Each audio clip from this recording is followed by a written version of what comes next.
रात का समय था। कमरे में गहरा सन्नाटा था। इतना सन्नाटा कि अगर ध्यान से सुने तो मोमबत्तियों के पिघलने की आवाज भी सुनी जा सकती थी। 4 मोमबत्तियां अपनी आखिरी सांसें ले रही थी। पहली मोमबत्ती कहती है, मैं शांति हूं। मैं इस दुनिया में रोशनी बनाए रखना चाहती थी, लेकिन अब मेरा यहाँ कोई काम नहीं।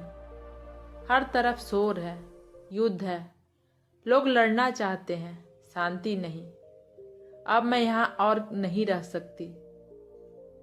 इतना कहते ही उसकी लौ फड़फड़ाई और वह बुझ गई। कमरे की रोशनी थोड़ी कम हो गई। दूसरी मोमबत्ती कहती है, मैं विश्वास हूं। मेरा भी यहाँ रहना अब नामुमकिन है। दुनिया में अब कोई किसी पर भरोसा नहीं करता। हर जगह झूठ और धोखा है। जब विश्वास ही नहीं बचा तो मेरे जलने का क्या मतलब। यह कहते हुए दूसरी मोमबत्ती की लौ भी धीरे से छोटी हुई और वह बुझ गई। तभी तीसरी मोमबत्ती कहती है, मैं प्रेम हूं। मेरे पास अब जलने की ताकत नहीं बची। लोग प्रेम का मतलब भूल गए हैं। रिश्ते अब सिर्फ मतलब के लिए हैं। नफरत की इस दुनिया में मैं अकेले नहीं जल सकती। और देखते ही देखते प्रेम भी बुझ गया। अब कमरे में गहरा अंधेरा और डरावना सन्नाटा छा गया। तभी कमरे का दरवाजा खुला और एक छोटा सा बच्चा अंदर आया। बच्चे ने रोते हुए कहा, तुम तीनों बुझ क्यों गई? तुम्हें तो अंत तक जलना था।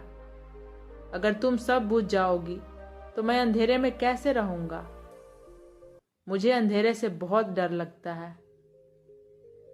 तभी चौथी मोमबत्ती कहती है, घबराओ मत प्यारे बच्चे, रोना बंद करो। जब तक मैं जल रही हूं तुम्हें डरने की कोई जरूरत नहीं है। मेरी मदद से तुम बाकी तीनों मोमबत्तियों को फिर से जला सकते हो। बच्चा कहता है, सच? तुम कौन हो? तभी चौथी मोमबत्ती कहती है, मैं उम्मीद हूं। बच्चे की आंखों में चमक आ गई। उसने उम्मीद वाली मोमबत्ती को अपने हाथों में उठाया और उस एक जलती हुई मोमबत्ती की मदद से उसने वापस शांति को जलाया, विश्वास को जलाया और प्रेम को फिर से रोशन कर दिया। कमरा फिर से रोशनी से भर गया। उम्मीद ने साबित कर दिया कि वह जब तक जिंदा है सब कुछ वापस ठीक हो सकता है। यह कहानी से हमें यह सीख मिलती है, जीवन में शांति भंग हो सकती है, विश्वास टूट सकता है और प्रेम खो सकता है, लेकिन अगर आपके पास उम्मीद है तो आप बाकी सब कुछ वापस पा सकते हैं।